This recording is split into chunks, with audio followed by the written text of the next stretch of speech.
ಹೌದಾ ಮೈತ್ರಿ, ಅಷ್ಟೆಲ್ಲ ನಡೀತಾ? ಅಯ್ಯೋ ಬಿಡಿ, ನನಗೆ ಯಾಕೆ ಥ್ಯಾಂಕ್ಸ್ ಹೇಳ್ತೀರಾ? ಇರೋ ವಿಷಯ ತಿಳಿಸಿದ್ದೀನಿ. ಅಂತೂ ನೀವು ಒಳ್ಳೆ ನಿರ್ಧಾರನೇ ತಗೊಂಡಿದ್ದೀರಾ. ಸರಿ, ನಾನು ಮತ್ತೆ ಫೋನ್ ಮಾಡ್ತೀನಿ. ಬಾಯ್. ಏನೇ ಅಂದರು ಆ ಹುಡುಗಿ ಮಾತ್ರ ಮಾಡಬಾರ್ದಾಗಿತ್ತು ರಘುರಾಮ್. ಹೌದು ನಿಜ. ಏನೋ ನೀವೆಲ್ಲ ಜೈಭೇರಿ ಹೊಡಿತೀನಿ ಅಂತ ಹೊರಟಿದ್ರಿ, ಏನಾಯ್ತು ಹೋದ ವಿಷಯ? ಮದುವೆ ಊಟ ಮಾಡ್ಕೊಂಡೇ ಬರ್ತೀರಾ ಅಂದ್ಕೊಂಡಿದ್ದೆ. ಅಯ್ಯೋ, ಅಲ್ಲಿ ನಮಗಾದ ಮಂಗಳಾರತಿನೇ ಸಾಕಾಗಿದೆ, ಇನ್ನು ಮದುವೆ ಊಟ ಬೇರೆ. ನೋಡಮ್ಮ ಸಾಕ್ಷಿ, ತುಂಬ ಬೇಜಾರಾಗ್ಬಿಟ್ಟಿದೆ. ನೀನು ಆ ಉರಿಯೋ ಬೆಂಕಿಗೆ ತುಪ್ಪ ಸುರಿಯೋಕೆ ಹೋಗಬೇಡ. ಯಾಕೆ ತಾತ ಇಷ್ಟೊಂದು ಅಪ್ಸೆಟ್ ಆಗಿದ್ದೀರಾ?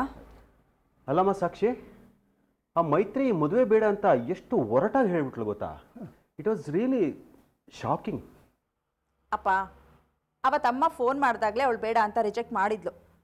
ಅದಾದಮೇಲೂ ನೀವು ಹುಡುಗನ ಕರ್ಕೊಂಡು ಹೋಗಬಾರ್ದಾಗಿತ್ತು. ಅದೆಲ್ಲ ಸರಿ ಸಾಕ್ಷಿ, ಆದರೆ ಅವ್ರ ತಾಯಿ ನಾನು ಕನ್ವಿನ್ಸ್ ಮಾಡ್ತೀನಿ ಅಂತ ಹೇಳಿದ್ಮೇಲೆ ತಾನೇ ನಾವು ಕರ್ಕೊಂಡು ಹೋಗಿದ್ದು. ನನ್ನ ಫ್ರೆಂಡ್ ಶೇಷಾಚಲ ಎಷ್ಟು ಬೇಜಾರು ಮಾಡ್ಕೊಂಡ ಗೊತ್ತಾ? ಮೈತ್ರಿ ಯಾವತ್ತೂ ಇಷ್ಟು ಒರಟಾಗಿ ಮಾತಾಡಿದವಳಲ್ಲ. ಮದುವೆ ವಿಚಾರದಲ್ಲಿ ಯಾಕೆ ಇಷ್ಟು ರಿಜಿಡ್ ಆಗಿದ್ದಾಳೋ ಅರ್ಥನೇ ಆಗ್ತಿಲ್ಲ ನನಗಂತೂ. ತಾತ, ನನಗೆ ಯಾಕೋ ಸ್ವಲ್ಪ ತಲೆನೋವ್ತಾ ಇದೆ. ನಾನು ರೂಮ್ನಲ್ಲಿ ರೆಸ್ಟ್ ತಗೋತಾ ಇರ್ತೀನಿ. ಸರಿಪ್ಪ, ನಂಗೆ ಸ್ವಲ್ಪ ಕಾಫಿ ತಂದುಕೊಡಿ. ತಾತ, ಅಪ್ಪ ನಿಮಗೂ ಕಾಫಿ ಕೊಡ್ಲಾ? ತಗೊಂಡು ಬಮ್ಮ.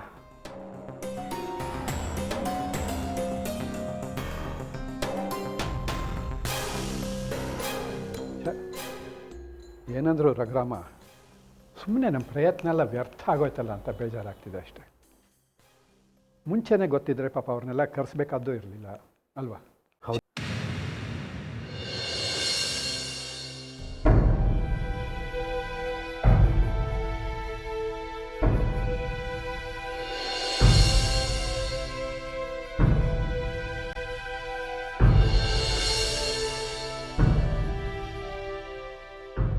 ಕಾಫಿ ಪ್ರೇಮ್. ಏನು ಮೈತ್ರಿಯಿಗೆ ಗಂಡು ತೋರಿಸಿದ್ದಕ್ಕೆ ನಿಮಗೆ ತಲೆನೋವು ಬಂದಿರೋ ಹಾಗಿದೆ? ಅದಕ್ಕೆ ನೀವೇ ಕಾರಣ ಅಂತ ಗೊತ್ತಿದ್ರು ಪ್ರಶ್ನೆ ಮಾಡ್ತಿರಲ್ಲ. ಅಯ್ಯೋ, ನಾನು ಹೇಗೆ ಕಾರಣ ಆಗ್ತೀನಿ ಪ್ರೇಮ್? ಅಲ್ಲಿಗೆ ನಾನು ಬರಲೇ ಇಲ್ಲ. ಇಲ್ಲಿಂದನೇ ಎಲ್ಲ ಪಿತೂರಿ ಮಾಡಿದ್ರಲ್ಲ, ಅಷ್ಟು ಸಾಲದ? ಇಲ್ಲಿದ್ದೆಲ್ಲ ಮಾತಾಡಬೇಡಿ ಪ್ರೇಮ್. ನಾನೇನು ಮೈತ್ರಿಯಿಗೆ ಹುಡುಗನ ರಿಜೆಕ್ಟ್ ಮಾಡು ಅಂತ ಹೇಳ್ಕೊಟ್ನಾ? ಅದು ಅವಳ ನಿರ್ಧಾರ. ಚೆನ್ನಾಗಿದೆ ರೀ, ಮಗುನೂ ಜಿಗಿಡ್ತೀರಾ, ತೊಟ್ಲೂ ತೂಗ್ತೀರಾ. ನಾವಿಲ್ಲಿಂದ ಹೊರಟಾಗಲೇ ಅಂದ್ಕೊಂಡೆ ನೀವು ಏನೋ ಕಿತಾಪತಿ ಮಾಡ್ತೀರಾ ಅಂತ. ಅಷ್ಟರಲ್ಲಾಗಲೇ ಮೈತ್ರೇಯಿಗೆ ಫೋನ್ ಮಾಡಿ ಹೇಳಿಬಿಟ್ಟಿದ್ದೀರಾ. ಅವಳು ಎಲ್ಲದಕ್ಕೂ ಪ್ರಿಪೇರ್ ಆಗಿದ್ಲು. ನಿಮ್ಗೆ ಯಾರು ಹೇಳಿದ್ದು ಅವಳಿಗೆ ನಾನು ಫೋನ್ ಮಾಡಿದ್ದೀನಿ ಅಂತ? ಅಂಗೈ ಹುಣ್ಣಿಗೆ ಕನ್ನಡಿ ಬೇಕಾ ಸಾಕ್ಷಿ? ನಾವಿಲ್ಲಿಂದ ಅವ್ರ ಮನೆಗೆ ಹೊರಡೋದು ನಿಮಗೆ ಸ್ವಾತಿಗೆ ಬಿಟ್ಟರೆ ಬೇರೆ ಯಾರಿಗೂ ಗೊತ್ತಿರಲಿಲ್ಲ. ಸ್ವಾತಿ ಇಂಥ ಕೆಲಸ ಎಲ್ಲ ಮಾಡಲ್ಲ. ನೀವೇ ಅವಳಿಗೆ ಫೋನ್ ಮಾಡಿ ಮೆಸೇಜ್ ಕೊಟ್ಟಿದ್ದೀರಾ. ಹೌದು, ಮತ್ತೆ ನನಗೆ ಗೊತ್ತಾಗಬಾರ್ದು ಅಂತ ನೀವು ನನ್ನ ಹಿಂದೆ ಇಷ್ಟೆಲ್ಲ ಅರೇಂಜ್ಮೆಂಟ್ಸ್ ಮಾಡ್ತಿದ್ರೆ ನಾನು ಕೈ ಕಟ್ಕೊಂಡು ಸುಮ್ಮನೆ ಕೂತ್ಕೊಂಡಿರೋಕ್ಕಾಗತ್ತಾ? ಮೈತ್ರಿ ಇಷ್ಟಪಟ್ಟಿದ್ದು ನಿಮ್ಮನ್ನ ಪ್ರೇಮ್. ರೀ, ಅದು ಮುಗ್ದು ಹೋಗಿರೋ ಕತೆ. ಅವಳಿಗಂತೂ ಬುದ್ಧಿ ಇಲ್ಲ, ಹಳೆ ನೆನಪಲ್ಲೇ ಮುಳುಗೋಗಿದ್ದಾಳೆ. ನಿಮಗಾದ್ರೂ ವಿವೇಚನೆ ಬೇಡವೇನ್ರಿ? ಎಂಥ ಒಳ್ಳೆ ಸಂಬಂಧ ಕರ್ಕೊಂಡು ಹೋಗಿದ್ವಿ, ಅನ್ಯಾಯವಾಗಿ ತಪ್ಪಿಸ್ಬಿಟ್ರಲ್ಲ. ನನಗೆ ಆ ರೀತಿ ಗಿಲ್ಟೇನೂ ಕಾಡಲ್ಲ ಪ್ರೇಮ್. ಯಾಕೆಂದರೆ ನಿಮ್ಮಂಥ ಒಳ್ಳೆ ಗಂಡನ ಮೈತ್ರಿ ಮಿಸ್ ಮಾಡ್ಕೋಬಾರ್ದು ಅನ್ನೋದು ನನ್ನ ಉದ್ದೇಶ. ಸಾಕ್ಷಿ, ದಿನೇ ದಿನಕ್ಕೂ ನಿಮಗೆ ಹುಚ್ಚು ಜಾಸ್ತಿ ಆಗ್ತಾ ಇದೆ. ನಾಚಿಕೆ ಆಗಲ್ವೇನ್ರಿ ನಿಮಗೆ? ಕಟ್ಕೊಂಡಿರೋನ್ನ ಬೇರೆಯವ್ರಿಗೆ ಬಿಟ್ಕೊಡ್ತಿದ್ದೀರಲ್ಲ. ಖಂಡಿತ ನಾಚಿಕೆ ಆಗುತ್ತೆ ಪ್ರೇಮ್. ಇನ್ನೊಬ್ಳಿಗೆ ಮೀಸಲಾಗಿರೋರ್ನ ನಾನು ಮದುವೆ ಆಗಿದ್ದೀನಲ್ಲ ಅಂತ.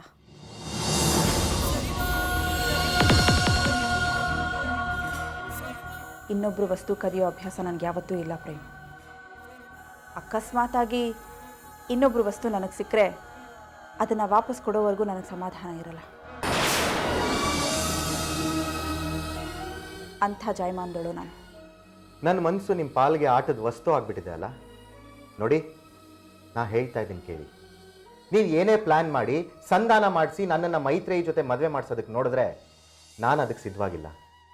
ಇದನ್ನು ಚೆನ್ನಾಗಿ ಮನವರಿಕೆ ಮಾಡಿಕೊಂಡು ದಯವಿಟ್ಟು ಈ ಹುಚ್ಚಾಟಗಳನ್ನ ಇಲ್ಲಿಗೆ ನಿಲ್ಲಿಸ್ಬಿಡಿ ಪ್ಲೀಸ್.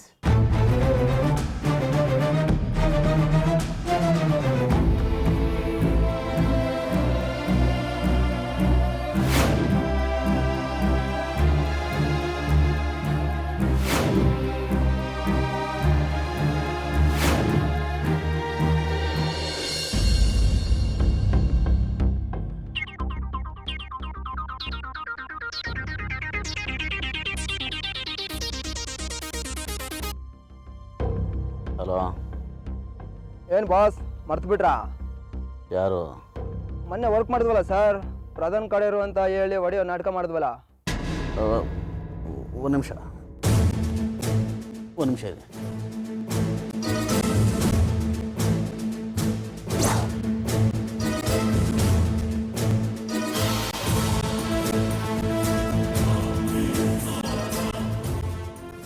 ಈಗ ಹೇಳೋ ಗುರುವೆ. ಏನು ಬಾಸ್, ನಿಮ್ಮ ಕೆಲಸನ ಮಾಡಿಕೊಟ್ವಿ, ಪೇಮೆಂಟೇ ಬರಲಿಲ್ಲ. ತುಂಬ ಜನಕ್ಕೆ ಹಣ ಕೊಡೋದಿದೆ ಬಾಸ್, ಸ್ವಲ್ಪ ಯೋಚನೆ ಮಾಡಿ. ಗೊತ್ತಿದೆ ಗುರುವೆ, ಆದರೆ ಈಗ ನಾನು ಬಂದು ದುಡ್ಡು ಸೆಟ್ಲ್ ಮಾಡೋಕ್ಕಾಗಲ್ಲ. ಆದರೆ ಅವರೆಲ್ಲ ದುಡ್ಡು ಕೇಳ್ತಿದ್ದಾರೆ, ಅವರೆಲ್ಲ ಸಮಾಧಾನ ಮಾಡಬೇಕಲ್ವಾ? ಅಲ್ಲ, ನಾನು ಹೇಳ್ತಾ ಇದ್ದೀನಲ್ಲ, ನಾನು ಸೆಟ್ಲು ಮಾಡ್ತೀನಿ. ಯಾಕೆ ನನ್ನ ಮೇಲೆ ನಂಬಿಕೆ ಅಲ್ವಾ?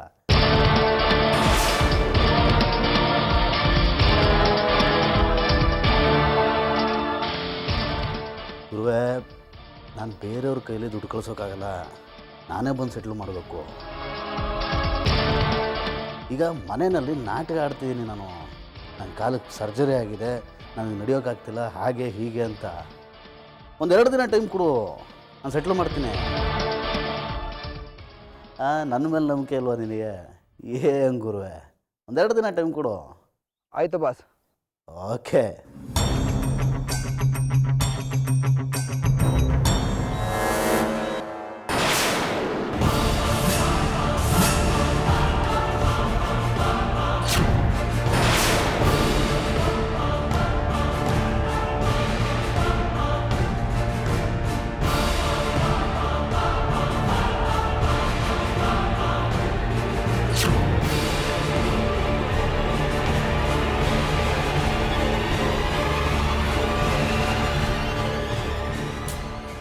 ಏನಿರುವುದು ಸರ್, ತಮ್ಮ ಕಾಲಿಗೆ ಏಟು ಬಿದ್ದು ಸರ್ಜರಿ ಆಗಿದೆ ಅಲ್ವಾ?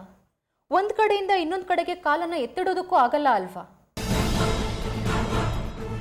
ಪಾಪ ಪ್ರಧಾನ್ ಕಡೆಯವರು ತಮಗೆ ಹಿಗ್ಗ ಮುಗ್ಗ ಹೊಡೆದು ತಮ್ಮ ಕಾಲು ಮುರಿದ್ಬಿಟ್ಟಿದ್ದಾರೆ ಅಲ್ವಾ? ಬೆಸ್ಟ್ ಆ್ಯಕ್ಟರ್ ಅವಾರ್ಡ್ ಕೊಡಿಸ್ಬೇಕು. Wonderful artist. ಎಲ್ಲರೂ ಬಣ್ಣ ಹಚ್ಕೊಂಡು ಆ್ಯಕ್ಟ್ ಮಾಡಿದ್ರೆ ತಾವು ಬಣ್ಣ ಹಚ್ಕೊಳ್ದೇನೆ ಕುಂಟನ್ ಪಾತ್ರ ಮಾಡ್ತಾ ಇದ್ದೀರಾ. ಅಮೇಝಿಂಗ್. ನಾನೇ ಕಳೆದೋಗ್ಬಿಟ್ಟೆ. ಏನೀಗ? ನಿಮ್ಮ ಬಣ್ಣ ಬಯಲಾಗ್ತಿದೆಯಲ್ಲ, ಅನಿರುದ್ಧ್ ಒಬ್ಬ ವಂಚಕ, ಕ್ರಿಮಿನಲ್ ಅನ್ನೋದು ಚೆನ್ನಾಗಿ ಸಾಬೀತಾಗ್ತಿದೆಯಲ್ಲ. ನಿಮಗೆ ನಿಜಕ್ಕೂ ಏಟು ಬಿದ್ದೇ ಇಲ್ಲ. ನಕಲಿ ಗಾಯ, ನಕಲಿ ರಕ್ತ, ನಕಲಿ ನೋವು ಅಲ್ವಾ? ತೇಜಸ್ವಿನಿ, ಪದೇ ಪದೇ ತೇಜಸ್ವಿನಿ ಕೈಲೇ ಸಿಕ್ಕಾಕೊಳ್ತಿದ್ದೀರಾ ಅಂತ ಸಿಟ್ಟು ಬರ್ತಾ ಇದೆಯಾ ಅನಿರುದ್ಧ್ ಸರ್? ನಿಮ್ಮ ಅಣ್ಣಂಗೆ ನಿಜಕ್ಕೂ ಹೊಡಿಸಿ ಹಣ್ಣುಗಾಯಿ ನೀರ್ಗಾಯಿ ಮಾಡಿದ್ದೀರಾ. ಅಣ್ಣ ಅನ್ನೋ ಮಮಕಾರ ಇಲ್ಲ, ಬಾಂಧವ್ಯ ಇಲ್ಲ, ಕನಿಷ್ಠ ಮಾನವೀಯತೆ ಅನ್ನೋದು ಇಲ್ಲ. ನಿಮ್ಮ ದ್ವೇಷ ಸಾಧನೆಗೋಸ್ಕರ ಸ್ವತಃ ನಿಮ್ಮ ಅಣ್ಣಂಗೆ ಹೊಡಿಸಿ ಸುಖ ಕಾಣ್ತೀರಾ ಅಲ್ವಾ? ಜಾಸ್ತಿ ಮಾತಾಡಬೇಡ. ಈ ವಿಷಯನ ನಾನು ಎಕ್ಸ್ಪೋಸ್ ಮಾಡಿದ್ರೆ ನಿಮ್ಮ ಸ್ಥಿತಿ ಏನಾಗತ್ತೆ ಗೊತ್ತಾ? ಮಾನ ಮರ್ಯಾದೆ ಅಂತೂ ಮೊದಲೇ ಇಲ್ಲ, ಆದರೆ ಇರೋ ಸ್ಥಿತಿನೂ ಕುಸಿದು ಪಾತಾಳ ಸೇರ್ತೀರ. ನೀವು ನೀಚ ಅಂತ ಗೊತ್ತಿತ್ತು, ಆದರೆ ಇಷ್ಟು ನೀಚ ಅಂತ ಗೊತ್ತಿರಲಿಲ್ಲ. ತೇಜಸ್ವಿನಿ, ನಿಮ್ಮ ಈ ಆಟನೆಲ್ಲ ನೀವು ನನ್ನ ಹತ್ರ ತೋರಿಸ್ಬೇಡಿ. ನನ್ನ ಗಂಡನ ಸಾವು ಬದುಕಿನ ಜೊತೆ ನೀವು ಆಟ ಆಡಿದ್ದೀರಾ, ಅವ್ರ ನಂಬಿಕೆ ಜೊತೆ ಸರಸ ಆಡಿದ್ದೀರಾ. ನಿಮ್ಮ ಸ್ವಾರ್ಥಕ್ಕೆ ಅವರನ್ನ ಹರಕೆ ಕುರಿ ಮಾಡ್ಕೊಂಡಿದ್ದೀರಾ. ನನ್ನ ಗಂಡಂಗೆ ಬುದ್ಧಿ ಇಲ್ಲ, ಪದೇ ಪದೇ ನಿಮ್ಮನ್ನ ನಂಬ್ತಾರೆ. ಅವ್ರು ಈ ಗುಣನೇ ನೀವು ನೆಪ ಮಾಡಿಕೊಂಡು ನಮ್ಮ ಸಂಬಂಧನ ಹಾಳು ಮಾಡೋಕೆ ಹೊರಟಿರೋದು ನನಗೆ ಗೊತ್ತಿಲ್ಲದೆ ಇರೋ ವಿಷಯ ಏನಲ್ಲ. ನಿಮ್ಮ ದ್ವೇಷ ಏನಿದ್ರು ನನ್ನ ಜೊತೆ. ಪ್ರಧಾನ್ ವಿರುದ್ಧ ಯಾಕೆ ಹೋಗ್ತೀರಾ? ನೀವು ನನ್ನ ಗಂಡನ ತಲೆ ಕೆಡಿಸಿ ನನ್ನನ್ನು ಪತ್ರಿಕೆಯಿಂದ ಆಚೆ ಹಾಕ್ಸಿದ್ರಿ. ನನ್ನನ್ನು ನನ್ನ ಗಂಡನಿಂದ ದೂರ ಮಾಡಿದ್ರಿ. ಆದರೂ ನಿಮ್ಮ ದಾಹ ತಣಿಲಿಲ್ಲ. ನನಗೆ ಚೆನ್ನಾಗಿ ಗೊತ್ತು ನನ್ನನ್ನು ಈ ಮನೆಯಿಂದ ಹೊರಗೆ ಹಾಕೋ ತನಕ ನಿಮ್ಮ ಮನಸ್ಸು ತಣಿಯಲ್ಲ ಅಂತ. ಇದನ್ನೇ ಇಟ್ಕೊಂಡು ನಾನು ಪ್ಲೇ ಮಾಡ್ತೀನಿ.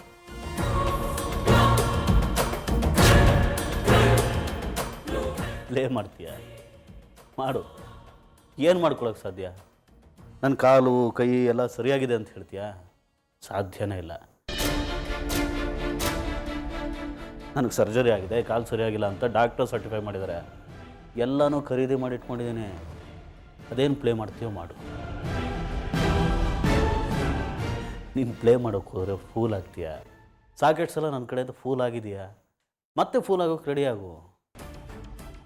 ಆಯಿತು ಸರ್, ನಿಮಗೆ ಗೊತ್ತಿರೋದು ನೀವು ಮಾಡಿ, ನನಗೆ ಗೊತ್ತಿರೋದು ನಾನು ಮಾಡ್ತೀನಿ. ಚಾಲೆಂಜಿಗೆ ನಾನು ರೆಡಿಯಾಗಿದ್ದೀನಿ.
ನೋಡಿ, ನಮ್ಮಿಬ್ರ ಮಧ್ಯೆ ಇನ್ಯಾರೋ ಬಿರುಕು ತರೋದು, ನಾವಿಬ್ರು ಜಗಳ ಮಾಡ್ಕೊಳ್ಳೋದು, ನೀವು ನನ್ನ ಮೇಲೆ ಕೈ ಮಾಡಿ ಪೌರುಷ ತೋರಿಸೋದು, ಇವೆಲ್ಲ ನಮ್ಮನ್ನು ಚೆನ್ನಾಗಿಡೋದಕ್ಕೆ ಸಾಧ್ಯ ಇಲ್ಲ. ನನಗೆ ಬದುಕು ಬೇಡ. ಬದುಕಿದ್ರೆ ಚೆನ್ನಾಗಿ ಬದುಕಬೇಕು. ಕಡೆ ಪಕ್ಷ ಉಳಿದಿರೋ ಬದುಕನ್ನಾದರೂ ಸುಂದರವಾಗಿ ಕಳಿಬೇಕು ಅನ್ನೋ ತೀರ್ಮಾನ ಮಾಡಿಕೊಂಡು ನಿಮ್ಮ ಹತ್ರ ಮಾತಾಡ್ತಾ ಇದ್ದೀನಿ. ಹೇಳು. ನಿಮಗೆ ಕಣ್ಣು ಎದುರಿಗಿನ ಘಟನೆಗಳು ಕಾಣುತ್ತೆ ಹೊರತು ಅದ್ರ ಆಚೆ ಇರೋ ಸತ್ಯಗಳು ಗೊತ್ತಾಗೋದೇ ಇಲ್ಲ. ಪ್ರತಿದಿನ ಪ್ರತಿ ಕ್ಷಣ ಫೂಲ್ ಆಗ್ತಾನೆ ಇರ್ತೀರ. ಇದು ಸರಿಯಲ್ಲ. ತೇಜಸ್ವಿನಿ, ನೀವು ಪ್ರಧಾನ್ ಹತ್ರ ಹೋಗಿ ಜಗಳ ಮಾಡೋದಕ್ಕಿಂತ ಮುಂಚೆ ನನ್ನ ಹತ್ರ ಒಂದು 10 ನಿಮಿಷ ಮಾತಾಡಿದ್ರು ಈ ಅವಾಂತರಗಳೆಲ್ಲ ಆಗ್ತಾನೇ ಇರಲಿಲ್ಲ. ನಿಮ್ಮ ತಮ್ಮನ ಮಾತು ಕಟ್ಕೊಂಡು ಹೋದ್ರಿ, ಕಾಲು ಮುರ್ಕೊಂಡು ಕೂತ್ರಿ. ಇದೆಲ್ಲ ಬೇಕಿತ್ತಾ?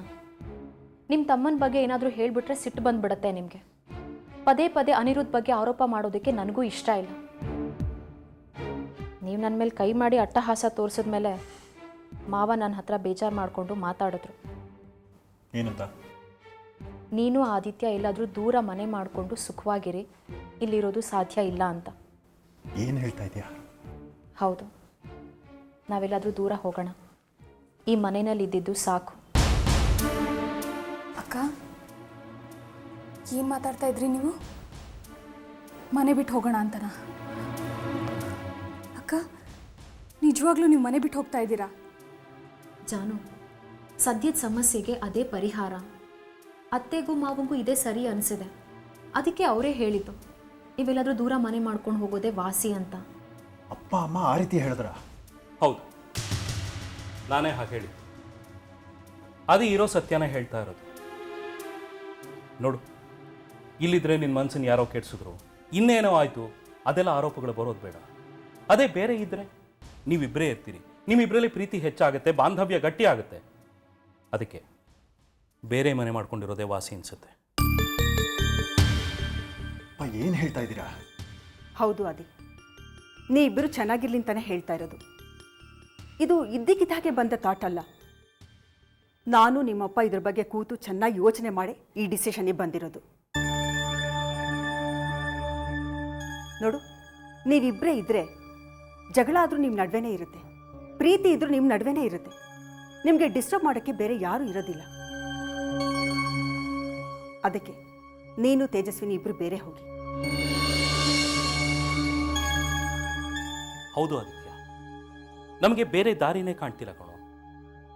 ದಿನದಿಂದ ದಿನಕ್ಕೆ ಬಿಗಡಾಯಿಸ್ತಿರೋ ಸಮಸ್ಯೆಗಳು, ಹಳಸು ಹೋಗ್ತಿರೋ ಸಂಬಂಧಗಳು, ಇದನ್ನೆಲ್ಲ ನೋಡಿದಾಗ ನಮ್ಗೆ ಈ ದಾರಿ ಬಿಟ್ಟು ಬೇರೆ ದಾರಿಗೆ ಹೊಳಿಲೇ ಇಲ್ಲ. ಆದರೆ ಮಾವ, ಇದಕ್ಕೆ ಇವ್ರು ಬೇರೆ ಮನೆ ಮಾಡೋದು ಪರಿಹಾರನ? ನಮ್ಮ ಜೊತೆ ಇದ್ರೆ ಏನು ಸಮಸ್ಯೆ ಆಗುತ್ತೆ? ನಮಗೂ ಕಳಿಸೋದಕ್ಕೆ ಮನಸ್ಸಿಲ್ಲಮ್ಮ. ಆದರೆ ಇವರಿಬ್ಬರು ಚೆನ್ನಾಗಿರಲಿ ಅನ್ನೋ ಕಾರಣಕ್ಕೆ ಕಳಿಸ್ತಾ ಇದ್ದೀವಿ. ಒಬ್ಬರನ್ನೊಬ್ಬರು ಇವರಿಬ್ಬರು ಅರ್ಥ ಮಾಡಿಕೊಂಡು ಸಂತೋಷವಾಗಿರಬೇಕು ಅನ್ನೋ ಕಾರಣಕ್ಕೆ ಕಳಿಸ್ತಾ ಇದ್ದೀವಿ. ಅಮ್ಮ ಅದು ಹೇಗೆ ಸಾಧ್ಯ? ನಿಮ್ಮನ್ನೆಲ್ಲ ಬಿಟ್ಟು ಹೇಗೆ ಹೋಗೋದು ನಾವು? ನೋಡು, ಒಟ್ಟಿಗೆ ಇದ್ದರೆ ನಿಮ್ಮಿಬ್ಬರ ಸಂಬಂಧಕ್ಕೆ ಧಕ್ಕೆ ಬರುತ್ತೆ. ಹೋಗಿ, ಬೇರೆ ಹೋಗಿ. ಆಗ್ಲಾದರೂ ನಿಮ್ಮಿಬ್ಬರ ಸಂಬಂಧ ಸುಧಾರಿಸ್ಬೋದು. ಅದು ನಮ್ಮ ಆಸೆ. ಇಲ್ಲಪ್ಪ, ಹಾಗೇನಿಲ್ಲ. ನಮ್ಮ ಸಂಬಂಧ ಏನು ಹಾಳಾಗಲ್ಲ. ಈಗ ಆಗ್ತಿದೆಯಲ್ಲಪ್ಪ, ಒಂದು ಸಣ್ಣ ಫೋನ್ ಕಾಲ್ನಿಂದ ನಿಮ್ಮಿಬ್ಬರ ಸಂಬಂಧ ಸೂತ್ರ ಕಿತ್ತು ಹೋದ ಗಾಳಿಪಟ ಥರ ಆಗ್ತಾ ಇದೆ. ತೇಜು ಸೆಲ್ನಿಂದ ಪ್ರಧಾನ್ಗೆ ಡಯಲ್ ಆಗಿದೆ. ಅವಳು ಕೇಳಿದ್ರೆ ತಾನು ಮಾಡಿಲ್ಲ, ಇನ್ಯಾರೋ ಮಾಡಿದ್ದಾರೆ ಅಂತ ಆರೋಪ ಮಾಡ್ತೀಯಾಳೆ. ಇದೆಲ್ಲ ಯಾಕೆ ಬೇಕು ಹೇಳಪ್ಪ? ಆದಿ, ನೀನಾದರೂ ಸ್ವಲ್ಪ ಸಂಯಮ ವಹಿಸ್ಬೇಕಾಗಿತ್ತು. ಅಲ್ಲ ಕಣೋ, ಒಂದು ಜಸ್ಟ್ ಫೋನ್ ಕಾಲ್ಗೆ ಹೆಂಡತಿ ಜೊತೆ ಈ ಥರ ಮುಖ ಮುರ್ಕೊಳ್ಳೋದು ಬೇಕಾಗಿತ್ತಾ ಹೇಳು? ಅಕಸ್ಮಾತ್ ಅವಳ ಮೊಬೈಲಿಂದ ಡಯಲ್ ಆಗಿದೆ ಅಂತ ನೀನು ಸುಮ್ಮನೆ ಬಿಡಬೇಕಾಗಿತ್ತು. ಅದು ಬಿಟ್ಟು ಸತ್ಯಕ್ಕಿಂತ ನಿನಗೆ ಅನುಮಾನನೇ ಹೆಚ್ಚಾಯ್ತಲ್ವಾ? ಈಗ ಗಂಡ ಹೆಂಡತಿ ಇಬ್ರು ಉತ್ತರ ದಕ್ಷಿಣ ಆಗಿದ್ದೀರಿ. ಏನು ಸಾಧನೆ ಮಾಡೋಕ್ಕೋಸ್ಕರ? ಯಾರ್ದೋ ಕಾರಣಕ್ಕೆ ನೀವಿಬ್ರು ಯಾಕೆ ನಿಮ್ಮ ಸಂಬಂಧನ ಹಾಳು ಮಾಡ್ಕೋತೀರಿ? ಅದು ಅಲ್ಲದೆ ತೇಜಸ್ವಿನಿ ಇವಾಗ ಗರ್ಭಿಣಿ. ಅವಳ ಮನಸ್ಸನ್ನು ನೋಯಿಸೋದು ಸರಿಯಲ್ಲ. ಇಷ್ಟು ದಿನ ನೀವಿಬ್ರು ಚೆನ್ನಾಗಿದ್ವಿ ಅಂತ ನೋಡಿ ಖುಷಿ ಪಟ್ವಿ. ಅದೇ ರೀತಿ ಇರಿ. ಮಾವ, ನಾವು ಬೇರೆ ಹೋಗೋದು ನನಗೂ ಬೇಕಾಗಿಲ್ಲ. ಆದರೆ ನನ್ನ ಸಂಸಾರ ಉಳಿಸ್ಕೊಳ್ಬೇಕು ಅನ್ನೋ ಕಾರಣಕ್ಕೆ ನಾವು ಬೇರೆ ಹೋಗೋದೇ ಸರಿ ಅಂತ ಅನ್ನಿಸ್ತಾ ಇದೆ.